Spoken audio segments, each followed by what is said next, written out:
Oral কেয়ারের product আছে আমাদের কি আছে আমাদের আছে গ্যানো টুথপেস্ট, যেটা সেনসিটিভিটি বা ক্যাভিটির প্রবলেম থাকে তার জন্য হয় এটা। তাছাড়াও আমাদের আছে হোয়াইটনিং টুথপেস্ট। এই বাধাটা কিছুক্ষণ আগে আমাদের আসলো, কিছুক্ষণ দেখতে পাচ্ছিলাম না, তাই না? জীবনে যদি আপনার লাইফে বাধা না আসে আপনি কিন্তু এগোতে পারবেন না। Yes or no?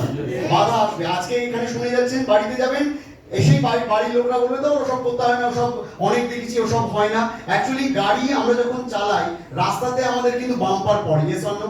বাম্পার পড়লে বাম্পারে গাড়িটা স্লো করে দিয়ে আবার কিন্তু স্পিড নিয়ে নিই, বাম্পারে কিন্তু গাড়িটা থামিয়ে দাঁড়িয়ে যায় না। Yes or no? তাহলে ভেস্টিজ করতে গেলেও আপনাদের লাইফে বাধা আসবে। প্রোগ্রাম করতে যাচ্ছি তাও বাধা আসছে, আসুক, কিন্তু আমাদের সেটাকে অতিক্রম করে এগিয়ে যেতে হবে। তারপর আছে আমাদের কি ব্রাশ আছে, মাউথ ওয়াশ আছে, তার সঙ্গে আছে পার্সোনাল কেয়ার। আমাদের 5 রকমের সাবান, 6 রকমের পারফিউম আছে, আমাদের 6 রকমের